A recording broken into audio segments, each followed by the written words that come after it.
Hey guys, আপনি কি PhonePe, Google pay, Paytm এই তিনটা অ্যাপস কি আপনি চালান? যদি এই তিনটা অ্যাপস চালান তাহলে এই ভিডিওটা খুবই আপনার জন্য গুরুত্বপূর্ণ।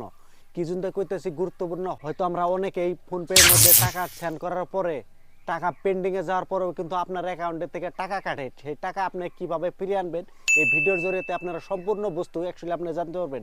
আবার অনেকের আছে আপনার টাকা দিবেন একজনের ভুলে কিন্তু আরেক নাম্বারে চলে যায়। যদি ভুলে আরেক নাম্বারেও যদি টাকা চলে যায় সেই টাকাও আপনি ঘুরে আনতে পারবেন এই ভিডিওর জরিয়তে। তো আপনারা ভিডিও আগে সেভ করে তন, আর আমার পেজের মধ্যে যদি নতুন হয়ে থাকেন তাহলে আমার এই পেজটা ফলো করবেন। প্রথমে আমি আপনাদেরকে দেখাইতেছি হেল্পলাইন নাম্বার। তো এই হেল্পলাইন নাম্বারের জরিয়তে কিন্তু আপনার ভুলে বেলেগ নাম্বারে যাওয়া সেই টাকা কিন্তু আপনার মোবাইলে ঘুরে আনতে পারবেন মাত্র একটা কলের জরিয়তেই। সেই নাম্বারগুলোই কিন্তু আমি দেখাই দিলাম। একটা হলো ফোনপে, একটা হলো গুগল পে, আর একটা হলো পেটিএম। এই তিনটা অ্যাপসের হেল্পলাইন নাম্বারে কিন্তু এই স্ক্রিনের মধ্যে আমি দিয়ে দিলাম। যাদের যাদের টাকা অ্যাকচুয়ালি আপনার ভুলে বেলেগ নাম্বারে চলে গেছে বা টাকা যদি পেন্ডিং মারার পরেও যদি আপনার অ্যাকাউন্টে থেকে কেটে থাকে তাহলে এই নাম্বারগুলোই আপনারা সাহায্য নিতে পারবেন। এই নাম্বারগুলোর সাহায্য নিলে আপনার টাকা 5 মিনিটের মধ্যে টাকা রিফান্ড এসে যাবে।